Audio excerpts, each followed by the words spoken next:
সম্প্রতি একজন নেতা বলেছেন, মোল্লারা অন্য মানুষের ঘরে খেয়ে অন্যের ঘরে থেকে আবার 500 টাকা হাদিয়া পেলে নাকি ফতোয়া পরিবর্তন হয়ে যায়। ঢালাওভাবে এভাবে বলা কতটা সঠিক, আপনি কিভাবে দেখছেন? 500 টাকা 1000 টাকা যারা মানুষের ঘরে খায়া লিল্লা খায়া যারা বড় হইয়া বড় বড় কথা বলে, এদের কথা এদের কোনো সেন্স কাজ করে বলে আমি মনে করি না। যাদেরকে 500 টাকার জায়গায় 1000 টাকা দিলে ওয়াজের বা মোনাজাতের ভাষা পরিবর্তন হয়ে যায়, এরা হইল মোল্লা মুন্সি।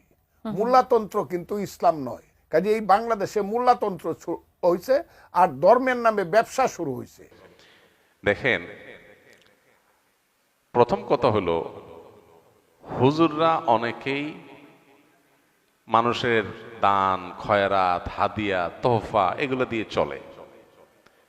দান খয়রাত এদেশে কেউ জোর করে আদায় করে না, এটা খুশি হয়ে মানুষ দেয়। হুজুরের একবেলা খাওয়াইলো বা 3 বেলা খাওয়াইলো, হাদিয়া দিল, তোহফা দিল, এগুলো কি হুজুররা চাঁদাবাজি করে আদায় করে? কিন্তু যেসব নেতারা এই কথাগুলো বলে, ওনারা তো মানুষের কাছ থেকে চাঁদাবাজি করে টাকা নেয়।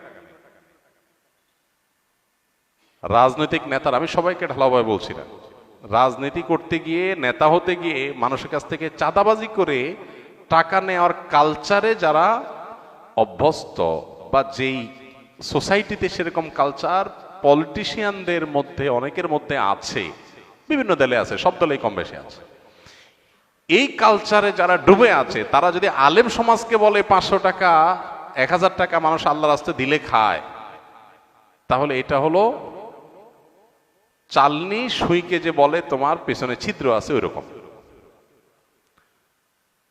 একটা হলো মানুষ খুশি হয়ে দিচ্ছে, আরেকটা হলো আপনি জবরদস্তি আদায় করতেছেন। জবরদস্তি আদায় করে চাঁদাবাজি চলা কালচারের মধ্যে ডুবে থাকা একটা মানুষ যদি আলেম ওলামাদেরকে এ ধরনের কথা বলে, সেটা হলো সবচেয়ে লজ্জাজনক অধ্যায়, সবচেয়ে দুঃখজনক অধ্যায়। এই টোনে কথা যারা বলতো তারা তো পালায় গেছে দেশ থেকে। একসময় যারা এই টোনে কথা বলতো তারা এখন পলাতক। যেই মৌলভী সাহেবদেরকে নিয়ে কথাগুলো বলতো এরা কিন্তু দেশেই আছে। যে হুজুরদেরকে খোঁচাখুচি করতো ওই হুজুররা সব আর খোঁচান্নারা পালায় চলে গেছে। আল্লাহ তাআলা এখান থেকে আমাদেরকে শেখার তৌফিক দান করুন। অনেকেই আছেন মাইক পেয়ে গেলে মাত্রা জ্ঞান থাকে না। ঠিক আছে, এটা ঠিক, হুজুরদের মধ্যে অনেক হুজুর হয়তো 500 জায়গায় 1000 টাকা দিলে কথা ঘুরে ফেলে, হতে পারে। কিন্তু সেটাকে আপনি ঢালাও ভাবে বললেন, আলেম সমাজকে আপনি তাচ্ছিল্য করলেন, তুচ্ছ করলেন, তাদেরকে আপনি হেয় করলেন। হ্যাঁ, একজন বা দুইজনের কোনো ভুল বা বিচ্যুতি হতেই পারে, সেটাকে ঢালাও ভাবে বললেন। আপনি নিজে এবং আপনার নিজের অতীত, আপনার নিজের বাস্তবতাকে আপনি একটু দেখার চেষ্টা করেন, পেছনে ফিরে দেখেন, আয়না চেহারাটা দেখার চেষ্টা করবেন। লজ্জায় মাথা লাল হয়ে যাবে, আলেম সমাজের পিছনে লাগার সুযোগ আপনি পাবেন না। আল্লাহ এই সমস্ত মানুষকে হেদায়েত দান করুন, আমরা দোয়া করি। অনেক সময় দেখা যায় রাগের ক্ষোভের বশবর্তী হয়ে মানুষ ব্যালেন্স হারিয়ে ফেলে, লাগামহীন হয়ে যায়, যা খুশি তা বলে ফেলে, ধরাকে সরা জ্ঞান করে। কত হুমকি ধামকি দেশে আলেম আমাদেরকে মানুষ দিছে, তাদের অনেকে কবরে চলে গেছে, অনেকে দেশ ছেড়ে চলে গেছে, অনেকে এখন প্রায়শ্চিত্ত করতেছে। তো আমরা এই ভাইয়ের জন্য দোয়া করি, আল্লাহ তাআলা ওনাকে হেদায়েত দান করুন। অনবরত আলেম সমাজের বিরুদ্ধে বিষোদ্গার, এটা লক্ষণ খারাপ। কোন ইমানদার কোন আলেম সমাজের প্রতি বিষোদ্গার করতে পারে না। আলেমরা নবীদের ওয়ারিস, আলেমরা নবীদের ওয়ারিস। আলেমদের যে অবদান, সে অবদানের কারণে আপনি নিজে একজন সুসন্তান। আলেমরা যদি আমাদের মা বাবাদের বিয়ে না পড়াইতেন, তাহলে যারা আলেমদের সমালোচনা করেন তাদের জন্ম কি বৈধ হইতো? তা আলেমদের বিয়ে পড়ানোর কারণে জন্মটা কি হয়েছে? বৈধ হয়েছে। আলেমদের বিয়ে পড়ানোর কারণে আপনি বৈধ সন্তান হতে পেরেছেন। আলেমরা আপনাদের জানাজা পড়ায়, আলেমরা আপনাদেরকে নীতি নৈতিকতা শিখায়, যৌতুক প্রথাকে এদেশ থেকে বিদায় করেছে, বিতাড়ন করেছে আলেমরা। অনাচারের বিরুদ্ধে সোচ্চার থাকেন আলেমরা।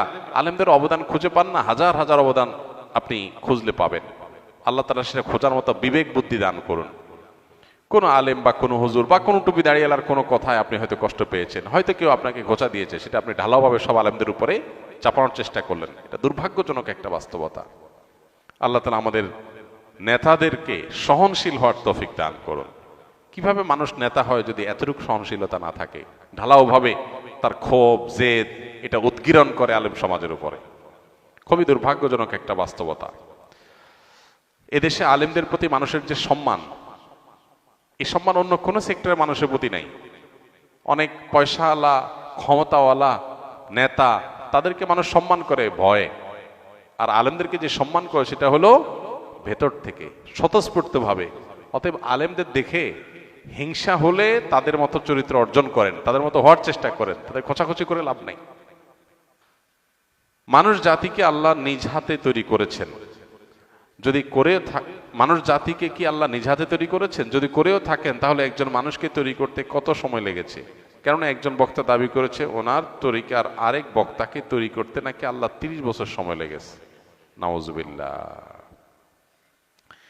ইন্নামা আরাদা শাইআন আন ইয়াকুলা লাহু কুন ফায়াকুন। আল্লাহ রাব্বুল আলামিন বলেছেন, আল্লাহ যখন কোনো জিনিস সৃষ্টি করতে চান তখন আল্লাহ বলেন হও, হয়ে যায়। আল্লাহ শুধু কুন বলেন, কুন মানে হও, হয়ে যায়। গোটা সৃষ্টি জগৎ তৈরি করা আল্লাহর জন্য মানে এক কুন বলার সময়ের ব্যাপার, তাই না? আল্লাহ যা চান সেটাই হয়ে যায়। এরপর আল্লাহ তাআলা এই নবমণ্ডল এবং ভূমণ্ডল, এই মহা সৃষ্টি আল্লাহ তাআলা সৃষ্টি করেছেন 6 দিনে। যেটা আল্লাহ তাআলা কোন বললে হয়ে যেটা 6 দিনে কেন করেছেন এটা নিয়ে অনেক আলাপ আছে।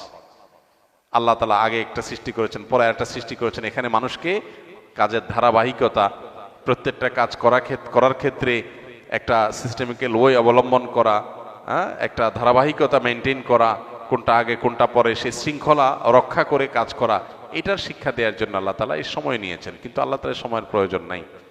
যেখানে কোরআনে আল্লাহ তাআলা বলেছেন যে এই মহাসৃষ্টি নবমণ্ডল ভূমণ্ডল সৃষ্টি করেছেন আল্লাহ তাআলা 6 দিনে, সেখানে এক বক্তা সৃষ্টি করছে আল্লাহ 30 বছর লাগছে। আল্লাহর শানে এ ধরনের কথা বলা ঈমান যাওয়ার মতো বেয়াদবি, ভয়ঙ্কর কথা। যে আল্লাহর 30 বছর লাগছে, মানে উনি এত বড় হয়ে গেছে, ওনারে বানাইতে আল্লাহর 30 বছর লাগছে। নাউজুবিল্লাহ।